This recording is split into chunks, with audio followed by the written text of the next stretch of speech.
আসসালামু আলাইকুম প্রিয় দর্শক, আজ আবার ডাক্তারদের নিয়ে একটু কথা বলবো।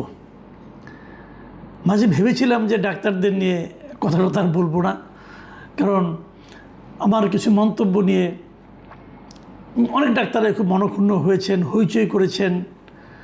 আমি আমার ব্যাখ্যা দিয়েছিলাম, তারপরেও তাদের দুঃখ কমেনি, আমিও দুঃখ প্রকাশ করেছি, সেগুলো গিয়েছিল। তারপরে ভেবেছিলাম যে না, আর না। কিন্তু ইন্টারেস্টিং হলো কি জানেন, একটা আমার অভিজ্ঞতার কথা বলি। আমি জীবনে যত বছর সাংবাদিকতা করেছি, এই সাংবাদিকতা জীবনে আমি দীর্ঘদিন রিপোর্টার ছিলাম। আমি যত রিপোর্ট করেছি সেই রিপোর্টের সিংহভাগ রিপোর্টই ছিল, মানে আমার তো মনে হয় 70 ভাগেরও বেশি রিপোর্ট ছিল এই ডাক্তার, স্বাস্থ্য ব্যবস্থা, ওষুধ, হাসপাতাল এগুলো নিয়ে। এবং ডাক্তারদের নিয়ে যে রিপোর্টগুলি করেছি সেগুলো ডাক্তারদের নানা রকম বঞ্চনা, প্রশাসনিক বঞ্চনা, ক্যাডারগত বঞ্চনা, এগুলো নিয়ে বেশি রিপোর্ট করেছি। যা হোক, তারপরেও ভুল বুঝাবুঝি হয়েছে, সেটা নিয়ে আমি কথা বলবো না আজকে। কিন্তু আজকে আমি দুজন ডাক্তারকে নিয়ে কথা বলবো, এবং এদের একজনকে নিয়ে গতকালকে একটু বলেছিলাম। সেটা হলো যে আইনের শাসন কাকে বলে। আসলে বগুড়ার খুব পরিচিত এবং বিখ্যাত একজন ডাক্তার, ডাক্তার মিশু নামে যাকে সবাই চেনেন, যার আসল নাম ডাক্তার সামির হোসেন মিশু, তাকে একটা বিস্ফোরক মামলায় গ্রেপ্তার করা হয়েছে। এটা নিয়ে গতকালকে আমি কথা বলেছিলাম যে এটা কিভাবে হয়, 2024-এর মামলায় ওনাকে গ্রেপ্তার করতে হলো কেন, ওনার কি অপরাধ ছিল।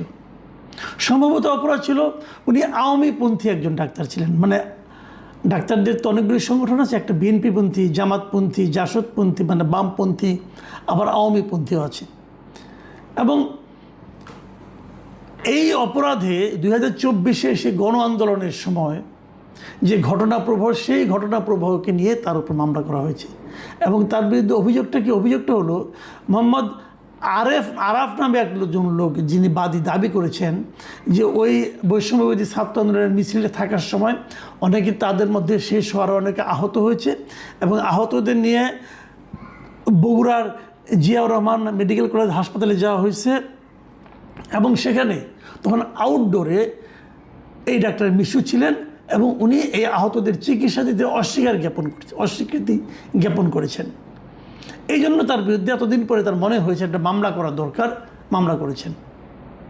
এবং সেই মামলায় তাকে গ্রেপ্তারের জন্য একটা অনুষ্ঠানে ছিলেন, একটা জন্মদিনের অনুষ্ঠানে ছিলেন, সেখান থেকে ধরে নিয়ে যেয়ে মামলা করা হয়েছে, তাকে অ্যারেস্ট করা হয়েছে, আদালতে হাজির করা হয়েছে।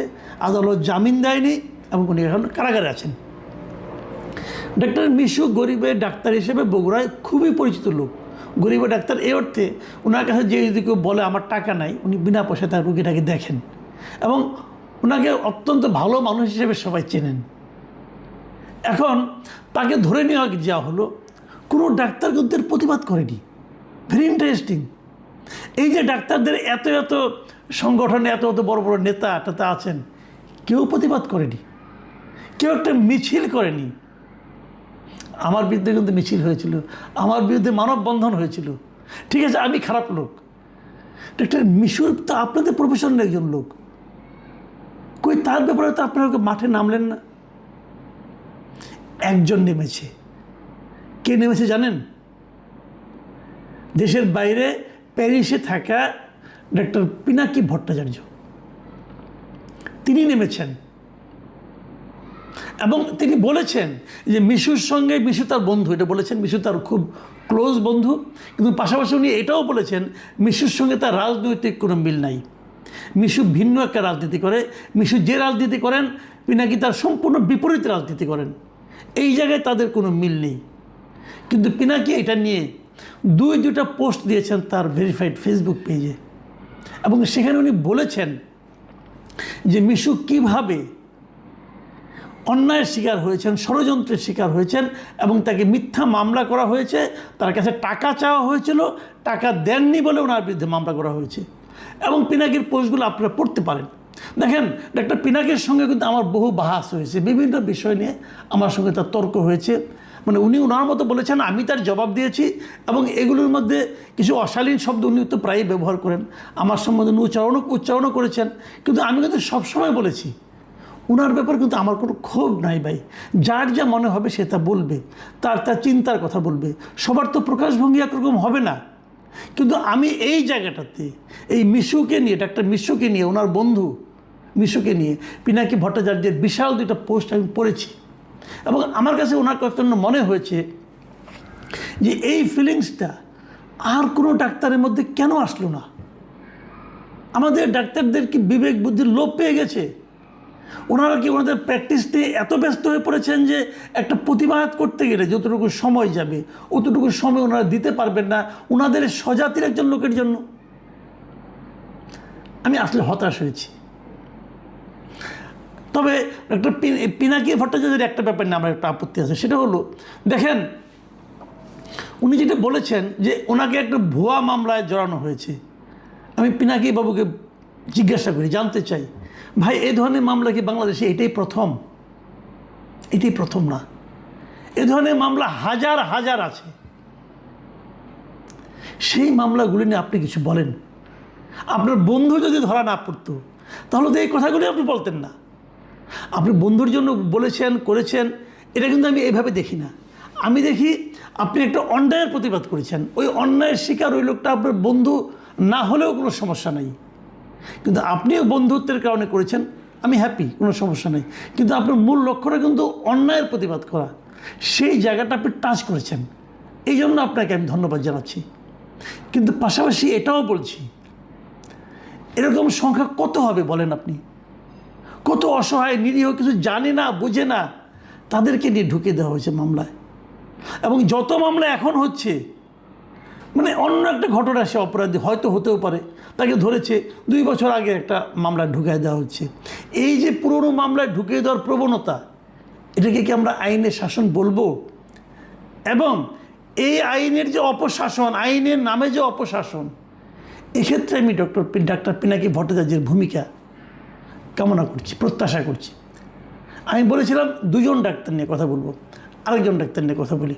তিনি হচ্ছেন doctor ABM Abdullah, professor doctor ABM Abdullah.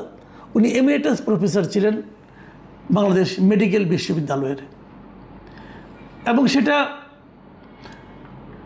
বেশ মানে আপনার শেখ হাসিনা সরকারের শেষ দিকে উনি এই পদ ওনাকে দেওয়া হয়েছিল। এটা একটা সম্মানজনক পদ। এমিরেটাস অধ্যাপক কিন্তু কারো চাকরি মেয়াদ শেষ হয়ে গেলে, চাকরি জীবন শেষ হয়ে গেলে সম্মানসূচক তাকে এই দায়িত্বটা দেওয়া হয়, তাকে একটা বসার জায়গা দেওয়া হয়, তাকে কিছু ক্লাস নেওয়ার জন্য অনুরোধ করা হয়। উনি চাইলে কিছু ক্লাস নিতে পারেন, কিছু গবেষণা করতে পারেন, এগুলো করার জন্য ওনাকে একটা সুযোগ দেওয়া হয়। মেডিকেল ডাক্তারদের মধ্যে, মানে আপনার মেডিকেল সায়েন্সের দিক দিয়ে আমি বিবেচনা করি, আমি জানি না অন্য ডাক্তাররা কী বলবেন, আমি তো কিছু কিছু খবর টবর রাখি ডাক্তারদের। বাংলাদেশে যদি একজন ডাক্তারকে এমিরেটাস অধ্যাপকের পদ দেওয়া যায়, তিনি নিঃসন্দেহে doctor ABM Abdullah. Doctor ABM আবদুল্লাহর প্রকাশনা, মেডিসিনের উপরে লেখা ওনার বই, দেশে বিদেশে পাঠ্য বই, ওটা আজকে থেকে না, কিন্তু আরও অনেক বছর আগে থেকে। এই আওয়ামী লীগ সরকার যে 2009 ক্ষমতা এসেছে, তারও আগে থেকে প্রফেসর ABM আবদুল্লাহর বই স্টুডেন্টরা পাঠ্য বই হিসেবে পড়ে, MBBS স্টুডেন্টরা পড়েন। ওনার দেশি বিদেশি অনেকগুলি প্রকাশনা, ওনার গ্রন্থের সঙ্গে প্রায় 10-12টা। এমন একজন লোককে এমিরেটাস অধ্যাপক পদে নিয়োগ দিয়ে, যারাই দেখ, সেটা হাসিনা দেখ, সেটা এরশাদ দেখ, সেটা যে কেউ দেখ, কিন্তু এটা কিন্তু যোগ্য লোককেই দেওয়া হয়েছিল। সেই পদটা আজকে এই বাংলাদেশ মেডিকেল বিশ্ববিদ্যালয় তার সেই এমিরেটাস অধ্যাপক হিসেবে নিয়োগটাকে বাতিল করেছে। কেবল বাতিল করেই শেষ করেনি, সেই সঙ্গে বলেছে যে তার সেই সময়ে সে যে বেতনটা পেয়েছে, এই বেতনটা তাকে বিশ্ববিদ্যালয়কে ফেরত দিতে হবে।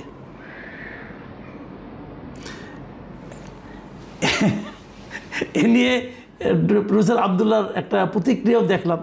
ওনার প্রতিক্রিয়া দেখে আমার মনটা খুব খারাপ হয়ে গেছে। আমার কাছে মনে হয়েছে উনি এত আহত হয়েছেন মানে ওনার অনেক ছাত্র, দেশের বড় বড় প্রফেসর, ওনার অনেক ছাত্র।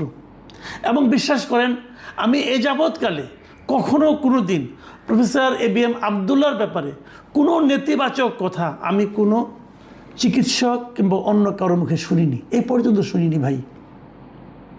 বাংলাদেশে যদি একজন ঋষিতুল্য ডাক্তার থেকে থাকেন তা এটা এই প্রফেসর ABM আবদুল্লাহ। আমি যখন ডাক্তারদের সম্পর্কে একটা মন্তব্য করেছিলাম, আমাকে অনেকে বলেছিলেন, আমারই একজন পরিচিত, উনিও একজন ডাক্তার প্রফেসর, উনি আমাকে বলেছিলেন আপনি যেটা বললেন,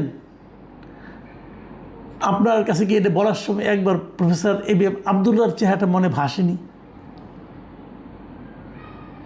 বিশেষ করে আমি লজ্জা পেয়েছিলাম, আমি বলেছিলাম ভাই আমি তো ঢালাওভাবে সবাইকে বলিনি, আমি কাউকে কাউকে বলেছিলাম, কিন্তু তারপরেও আমার বলাটা ওইভাবে শব্দটা উচ্চারণ করা ঠিক হয়নি, এটা আমি স্বীকার করেছিলাম।